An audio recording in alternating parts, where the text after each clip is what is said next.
I'd like to focus tonight on a fundamental shift that every single leader in this room can act on immediately. One that I've made a central tenet of my leadership. One that is core to this year's forum, thanks to the leadership of our 7 exceptional co-chairs. I'm talking about hiring, promoting, and retaining more women.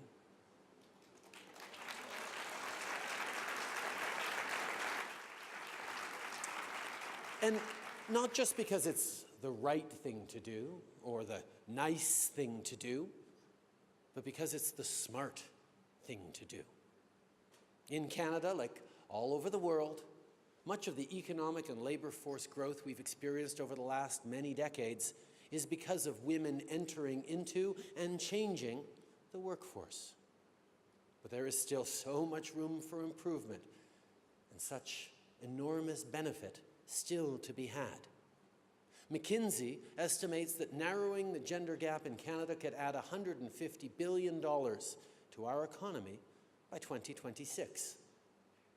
Research tells us that organizations with women on their corporate boards and in key positions of leadership perform better than those without. In fact, the Peterson Institute for International Economics just found that increasing the share of women in leadership positions from 0 to 30% translated into a 15% boost to profitability. Recent estimates suggest that economic gender parity could add $1.75 trillion to the United States GDP. And in China, the GDP boost could be as much as $2.5 trillion, which is bigger than the entire Canadian economy.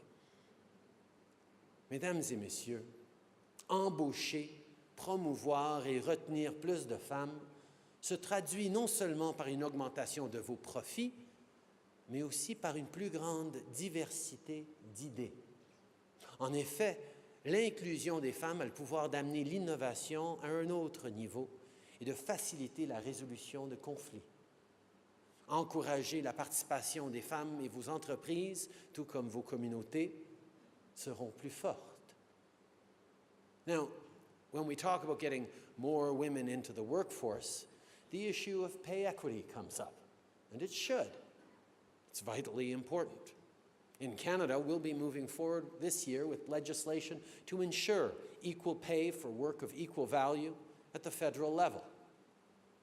And I'm sure there's a few of you in the audience who are thinking, I already have equal pay policies in place, this doesn't apply to me. But while I commend your effort on that front, it may not be good enough. For our own governments, pay equity efforts, while important, are just a first step. Because equal pay for women does not mean equal opportunity, or equal treatment, or equal sacrifice. Paying a female employee the same as a male employee doesn't even begin to touch issues around family planning, promotions, or job security.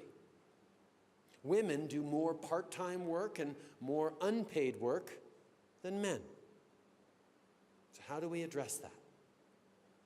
See, when we dig a little deeper, when we peel back that outer layer, we see that there are a whole host of barriers facing women in the workplace. Removing those barriers will take effort, leadership, and a willingness to change the nature of work as we know it.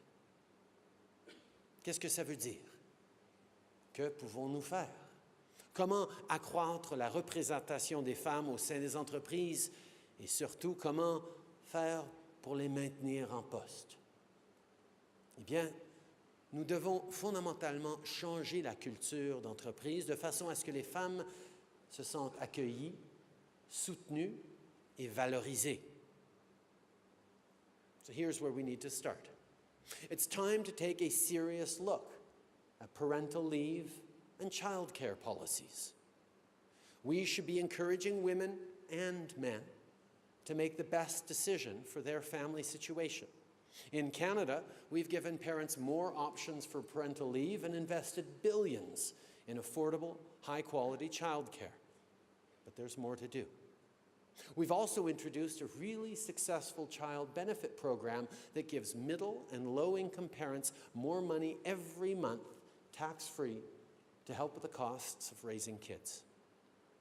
And since the Canada Child Benefit gives more money to those who need it most, the financial impact on single mothers has been significant.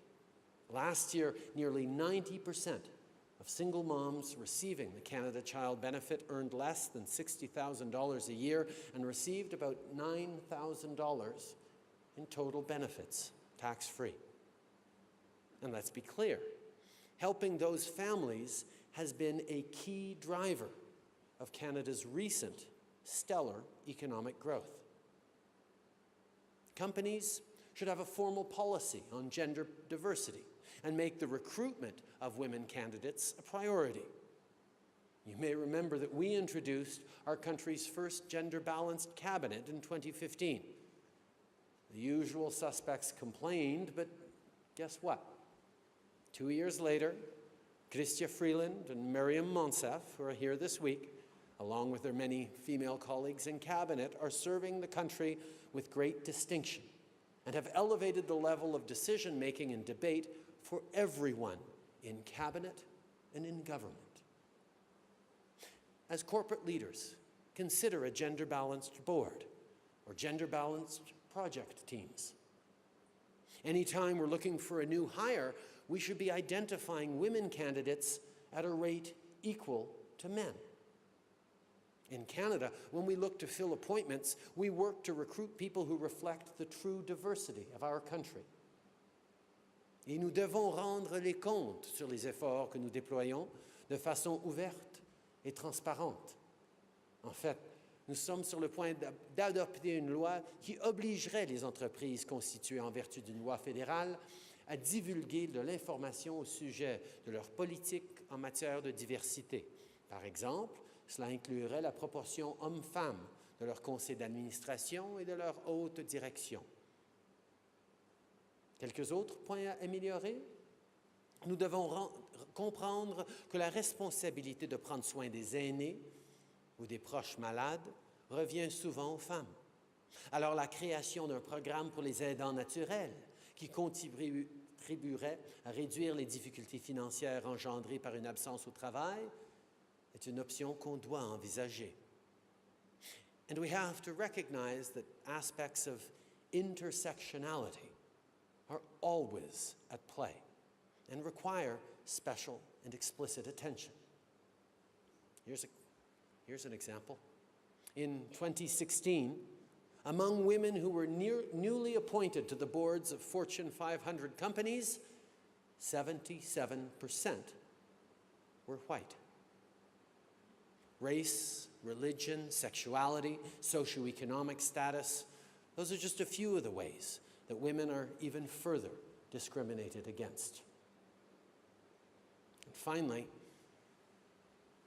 here's the really big one. Me Too. Time's up. The Women's March. These movements tell us that we need to have a critical discussion on women's rights, equality, and the power dynamics of gender. Sexual harassment, for example, in business and in government, is a systemic problem, and it is unacceptable.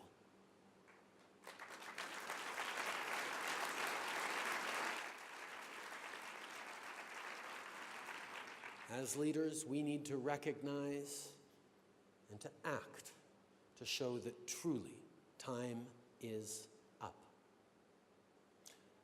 We must each have a well-understood, established process in place to file allegations of workplace harassment. And when we receive those complaints, we must take them seriously. As women speak up, it is our responsibility to listen and, more importantly, to believe. Folks, treat these not as piecemeal alternatives to how things are currently run. Treat these examples as fundamental and essential shifts in the way we operate. As governments and as corporations, we were entrusted with a platform and a voice. Let's use them. Last year, with our neighbors in the U.S., we established the Canada-U.S. Council for Advancement of Women Entrepreneurs and Business Leaders. The Council just put out an important report, their first of 5, focused on supporting and growing women-owned businesses. We need to listen to them and implement it. Cette année, le Canada préside le G7, dont le sommet aura lieu dans le Charlevoix, au Québec. L'avancement des femmes sur les plans social, politique et économique est un aspect important de notre présidence. L'égalité des sexes et l'analyse comparative entre les sexes seront intégrés dans l'ensemble des thèmes, des activités et des résultats de notre présidence du G7, y compris dans les réunions ministérielles et lors du sommet des dirigeants du G7. Et je suis très heureux d'annoncer que Melinda Gates et Isabelle Hudon seront les coprésidentes du Conseil consultatif pour l'égalité des sexes du G7. Ces 2 femmes sont des voix fortes pour l'avancement de l'égalité des sexes et l'autonomisation des femmes et des filles et s'assureront donc que l'égalité des sexes demeurera une priorité dans tout ce que nous faisons au G7 cette année. I am pleased to announce that the co-chairs for the G7 Gender Equality Advisory Council will be Melinda Gates and Isabelle Hudon. Both of these women are global leaders in the advancement of gender equality and the empowerment of women and girls, and so will ensure that gender equality is a priority throughout everything that G7 does this year.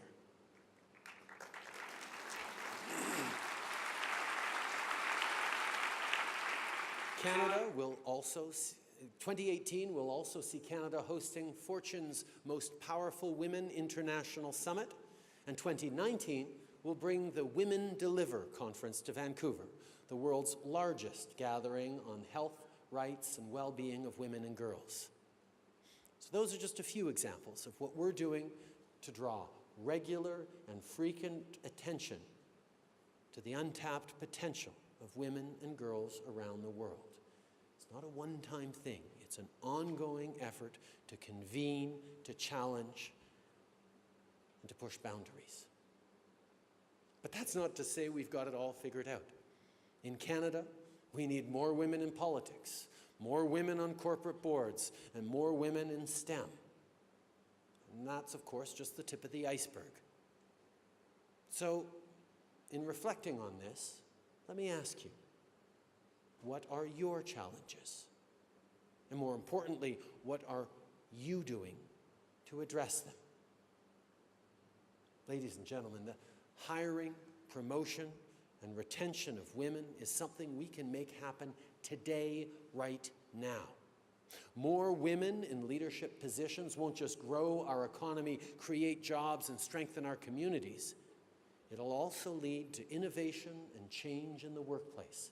Innovation and change that workers desperately need.